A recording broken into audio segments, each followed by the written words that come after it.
Bukan hanya itu, tapi semua yang mentabeh beribadah itu adalah lillah, karena Allah.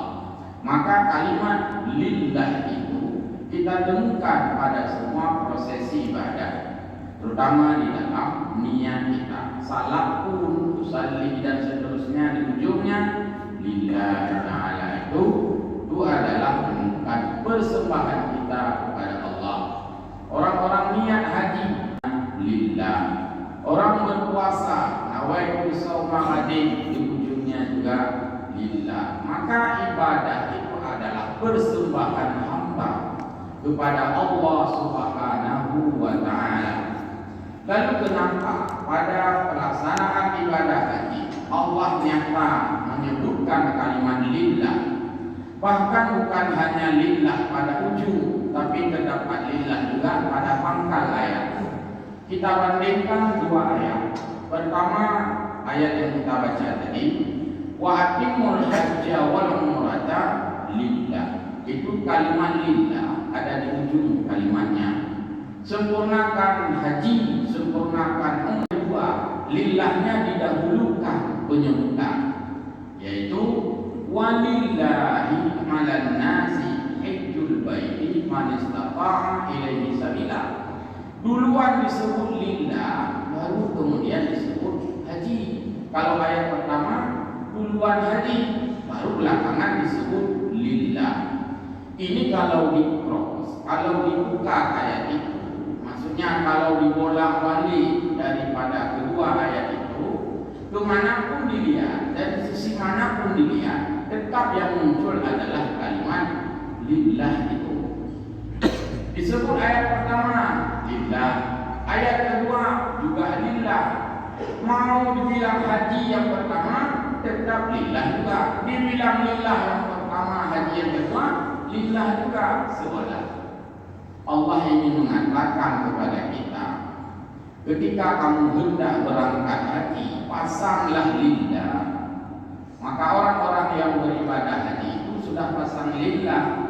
Karena sudah pasang lillah, semoga dia sampai ke tanah suci. Karena kumpul uang itu karena Allah. Nabung beberapa ratus ribu rupiah, dimulai dari angka-angka yang kecil, juga lillah. Kemudian menyisihkan waktu juga lillah. Pejabat harus menyisihkan waktu untuk cuti besar, menunaikan ibadah haji. Kenapa dia mampu cuti? Karena lillah juga. Orang-orang yang jualannya laris, dia terpaksa tidak jualan sementara fokus kepada haji karena lillah. Kalau tidak karena lillah, maka kita akan terus-menerus beralasan dengan aktivitas kita. Maka pasanglah lillah, semoga kita hadir ke tanah suci. Yang kedua, ketika disebut lillah pada ujung ayat, wa atimul hajja wal umrata lillah, seolah Allah mengatakan, sebagaimana kamu ketika datang ke tanah suci karena Allah, tetap saja karena Allah. Maka haji yang sudah dilakukan itu semata-mata karena Allah. Sedangkan ibadah yang lain tidak disebutkan lillah pada ayat, padahal juga maksudnya karena lillah, tapi tidak tersebut dalam ayat karena ibadah yang lain, ibadah yang berulang. Ketika ibadah itu fasad, ketika ibadah itu rusak, mudah untuk diganti karena tidak butuh biaya yang banyak, tidak butuh waktu yang lama. Sementara jika haji itu rusak, jika haji itu gagal, maka tidak memungkinkan semudah itu orang akan mengulangi kembali ibadah haji. Dan kita telah diberi pelajaran secara faktual dan nyata hari ini, bagaimana sulitnya untuk menunaikan ibadah haji itu bukan lagi faktor manis istita'ah atau istita'ah yang dulu kita selalu kalau mau beribadah haji alasannya itu belum jauh haji, alasannya hanya karena belum mampu, bukan lagi belum mampu secara finansial, bukan tidak sanggup membayar biaya perjalanan ibadah haji. Walaupun kemarin kita mendengar membaca, ada beberapa jamaah tidak sempat naik haji karena belum melunasi. Itu karena persoalan yang sudah mendadak, persoalan yang sudah kepepet waktu. Ada juga yang sudah melunasi dulu karena Covid sudah menarik kembali.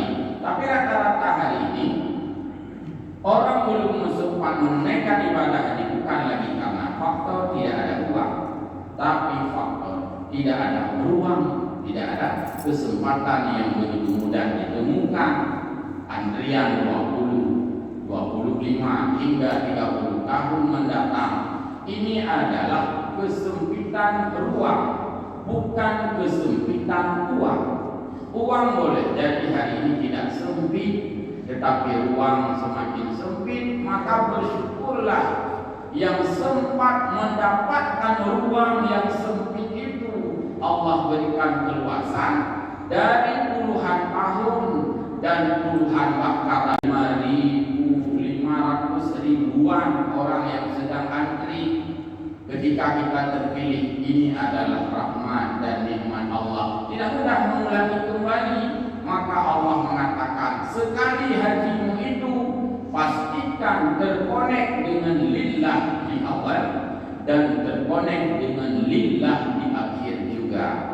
Maka para duyufullah, duyufur rahman, tamu-tamu Allah yang hadir ke sana itu semata-mata untuk mendapatkan kesempatan yang Allah berikan itu belum tentu kepada semua orang. Dipanggil untuk semua orang. Firman Allah dalam Al-Quran, wa adzim fin nasi bil haji ya'tuka rijalan wa ala kulli dhamir ya'tina min kulli fajjin amik. Itu seruan dan panggilan. Panggilan haji sudah kepada semua orang. Jadi kalau dibilang apakah kita sudah dipanggil haji, sudah, karena Allah sudah berfirman kepada Nabi Allah Ibrahim. Allah sampaikan, wa adzim fin nasi, panggillah manusia bil hajj, agar mereka menunaikan ibadah haji. Kalau sudah dipanggil, yaitu rijalan wa ala kulli dhamir, kamu hai Ibrahim, kata Allah, akan melihat bagaimana orang-orang datang dengan jalan kaki, rijalan, tabdu takdeh, orang-orang dekat datang dengan berjalan kaki, tabdu takdeh. Orang yang naik haji tentu bagi orang-orang yang dekat. Wa ala kulli dhamir, dan kamu akan melihat orang-orang berjalan menuju ibadah haji dengan menunggangi unta yang kurus. Kita lihat bahasa Al-Quran, kenapa disebut wa ala kulli dhamir, dan mereka akan menunggangi unta yang kurus, dan tidak disebutkan wa ala kulli budin, mereka akan menunggangi unta yang sehat. Karena kekun oleh Allah, orang hajinya walau harus unta yang sehat, tapi kekun oleh Allah, walau harus menunggangi unta yang pijut tambah ruwet, dengan pijut ruwet tunggangi oleh Allah. Ini maksudnya betapa penting kita harus berupaya sampai ke sana, walau harus mengorbankan seolah-olah perasaan seekor unta yang kurus. Sekiranya unta itu kurus mengatakan, wahai yang majikan, kan saya seekor unta, kan saya kurus, kasihanlah engkau menunggangi saya. Punya itu belum unta yang pijut. Seolah orang yang punya unta mengatakan, demi aku sampai ke Baitullah, biarpun kamu kurus, aku korbankan kamu. Pokoknya betul ya lagi, walaupun dikata pijut, itu ya, yang benar dengan kehendak Allah. Tapi bukan juga harus memilih unta yang kurus. Ibarat orang naik haji yang di Jazirah Arab, yang hanya hitungan puluhan kilometer, kalau dia menunggangi unta naik haji, itu bukan memilih yang kurus.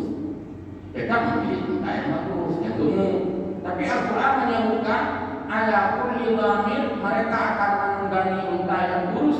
Kenapa disebut unta yang kurus? Unta yang sehat, yang gemuk, yang sanggup, yang kuat membawa orang. Yang kurus pun jadi, begitu maksudnya. Artinya sangat penting. Tapi untuk kita sekarang, bukan lagi dengan jalan kaki naik haji, bukan lagi dengan unta yang tapi dengan ganda, burung ganda, pesawat ganda yang cepat. Cuma dalam Al-Quran itu tidak disebutkan wa'ala kulli ganda. Maka kalau ada yang suka bilang bid'ah itu, ya pergilah naik haji, naik tayammum saja karena nalar ayat Quran. Pergilah naik haji jalan kaki saja karena nalar ayat Quran. Naik pesawat karena naik haji dengan pesawat. Itu bagi yang doyan selalu berargumen dengan tekstual konsep. Tapi bagi kontekstual konsep, tentu ketika Allah mengatakan mereka akan jalan kaki, mereka akan naik kuda yang kurus, itu maksudnya mereka akan berupaya datang dengan fasilitas yang ada pada waktu dan masanya. Jadi ini pesawat terbang, tapi tetap saja ayat Quran tidak boleh diganti. Itu ya ganti yang dhamirnya dengan pesawat. Allah yang masalah suku yang berbahagia. Syiar yang kedua min sya'airillah. Wal budna ja'alnaha lakum min sya'airillah. Dan unta-unta yang gemuk itu Allah jadikan sebagai sya'airillah. Jadi ada dua kalimat yang saya ingin sampaikan dan bedakan. Ketika Allah bicara naik haji, Allah menggunakan kalimat dhamir. Dhamir lihat dalam kamus unta yang lurus.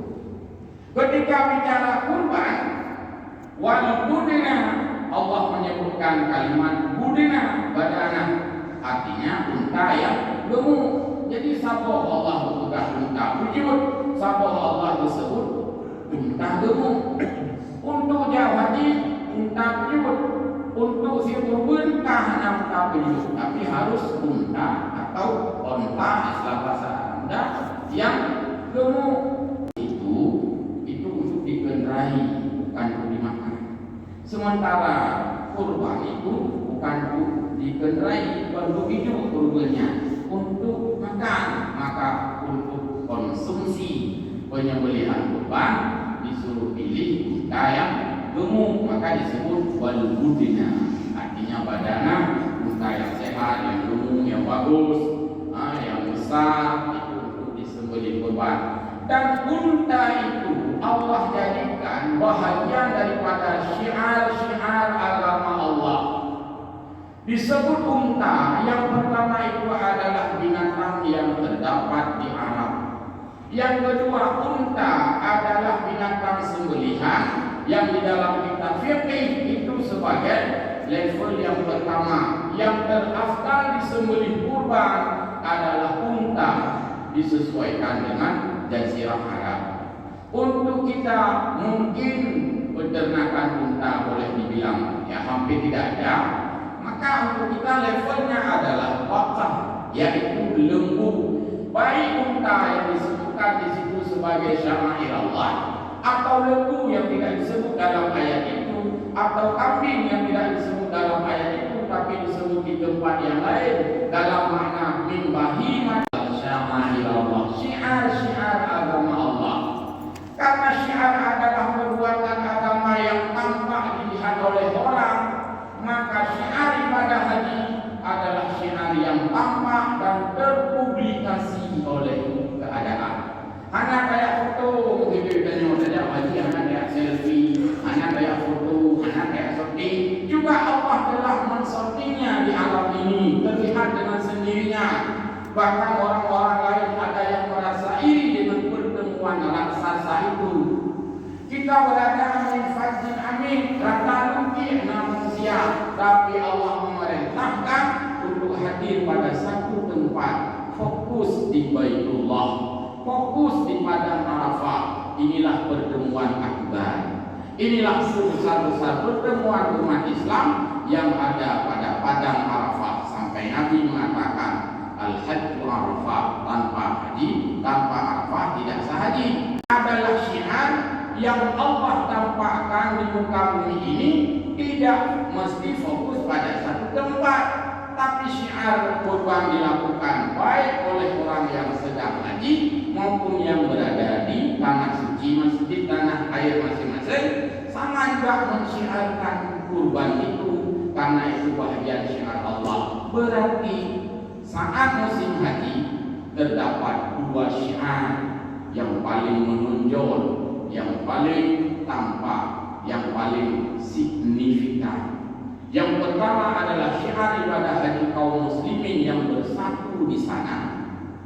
Yang kedua syiar kaum muslimin yang bertebaran di permukaan bumi dengan tindakan irafatid dami, yaitu tindakan menumpah darah.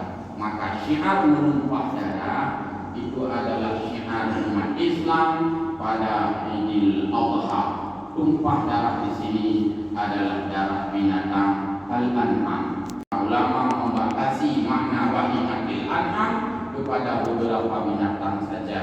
Pertama badanah yaitu unta, yang kedua bakar yaitu lembu, yang ketiga ghanam garing kibsyan kambing wal biri.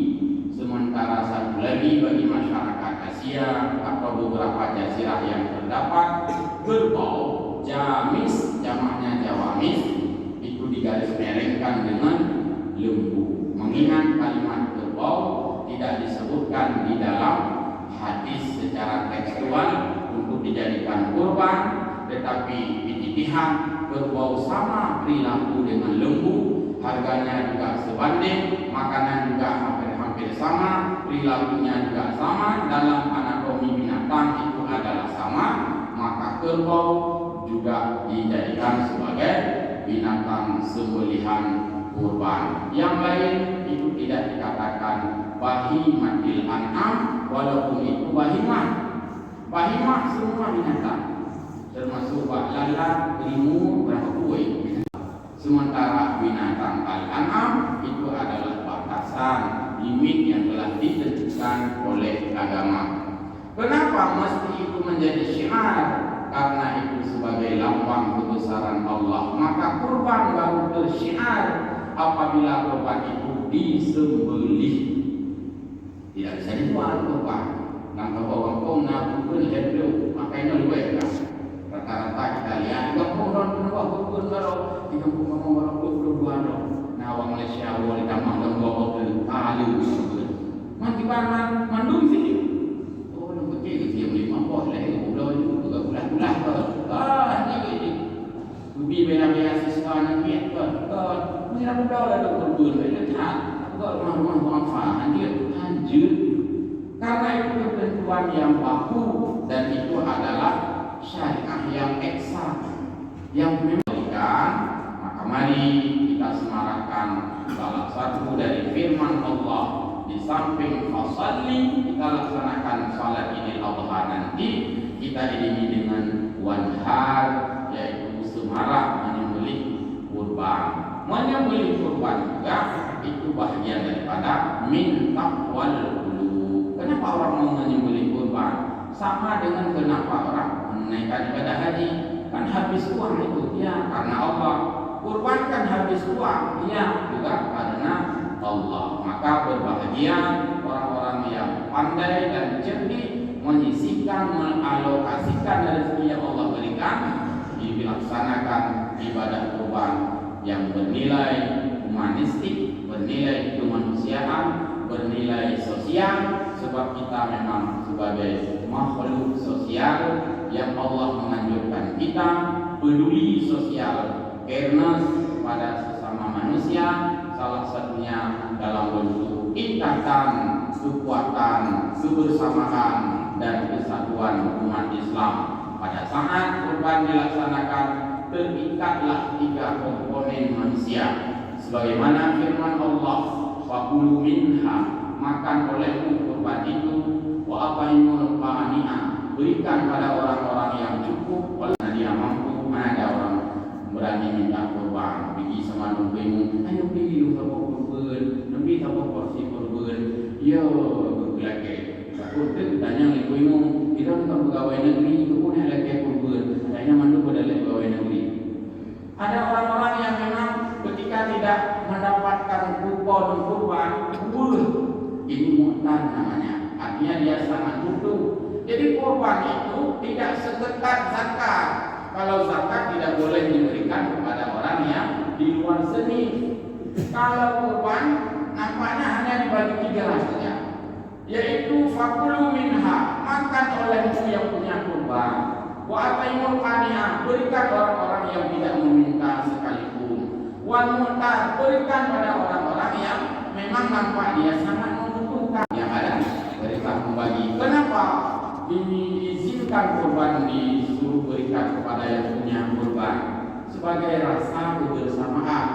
Kenapa dibenarkan memberikan pada yang qanama, yang qani, yang tak berani meminta? Karena itu sebagai rasa kegembiraan. Karena itanya barang yang mumi dengan yang barang muda beda rasa. Pasti beda rasa itu. Artinya udah pada umi dulu. Apa murana? Lalu pada umi dulu, hanya samurah. Apa beda? Yang pada kopi hanya samurah. Yang pada gelor-gelor samurah. Jadi siukurnya insyaallah hanya samurah. Kabahnya barang budi. Silakan cicipi kurban dan itu sebagai bahagian daripada syiar agama Allah. Sunat yang punya kurban pun ikut mencicipi untuk menggelorakan rasa kesemarakan kurban supaya tidak hilang substansi nama itu. Adha diambil dari kata duha. Duha adalah waktu yang pada waktu duha. Nabi menyembelih kurban di waktu duha. Maka hari raya Idul Adha juga diambil dari kata duha, artinya hari raya, di mana Nabi pada waktu duha menyembelih hewan kurban. Walau kurban itu bisa disembelih di malam hari, bisa disembelih sore hari, itu bisa saja. Tapi yang sunat adalah di waktu duha untuk lebih syiar dan di tempat-tempat terbuka. Semoga Allah Subhanahu wa taala insyaallah tidak akan menjadikan darah kurban itu sebagai wabah penyakit. Ya Allah, kurbannya adalah diyusyiarkan dan sunat disembelih di tempat-tempat terbuka, di halaman-halaman rumah ibadah, bangunan masjid. Maka saya melihat ada hal yang kurang berkenan juga. Masa mohon maaf nih, saya tidak menyebutkan tempatnya, mungkin bagi kita. Kalau memang kurban itu syiar, walaupun itu syiar, jangan kurban itu darah-darahnya itu tetap najis. Kurbannya syiar, perintah Allah, sunnah muakkadah. Tapi darah kurban, darah yang namanya darah, walaupun darah itu pada kurban, juga darah itu tetap saja najis. Hana istilahnya darah kurban, hana najis, hana najisnya. Maka janganlah daging kurban itu setelah dipotong-potong ditumpuk ada keramik atau ada alur sedikit, ada je baiknya kurang nyaman seperti hari ya. Boleh dari menjadi mendung, ditumpuk aja, tumpukan daging itu di atas lantai masjid. Manapun itu darah juga ada dikatakan najis. Hanya karena najis itu tidak boleh dilakukan dengan unsur kesengajaan. Sengaja melakukan mendatangkan najis itu haram dalam hukum agama. Kalau ada najis, perintah agama menghilangkan najis. Tapi unsur sengaja mendatangkan najis itu haram dalam agama. Maka ketika kita dalam salat itu ada nyamuk yang terbunuh, terpukul dengan tangan kita, wajib kita gigit supaya tidak terhingga di kulit kita. Karenanya najis. Maka hancur tak sengaja tinggal nyamuk kecil harus digigit sedikit dan itu diizinkan tidak batal salat. Kita tidak tahu tidak menambah kebaikan karena itu hal-hal yang kecil yang hancur dengan sengaja. Contoh lain, ada barang yang Allah memaafkan, tidak mati, tidak walaupun semut tetap najis, cuma dimaafkan. Maka dalam saat kita minum air, nasi dong mati yang ibu kita mati dong. Hukumnya apakah semut tidak najis? Najis karena semua yang mati itu makhluk itu mati najis. Cuma dimaafkan karena semut tidak berdarah, dimaafkan. Ialah terlalu sama itu karena tidak berdarah binatang itu. Itu barang dimaafkan. Tapi sengaja kita tidak mati dia lagi.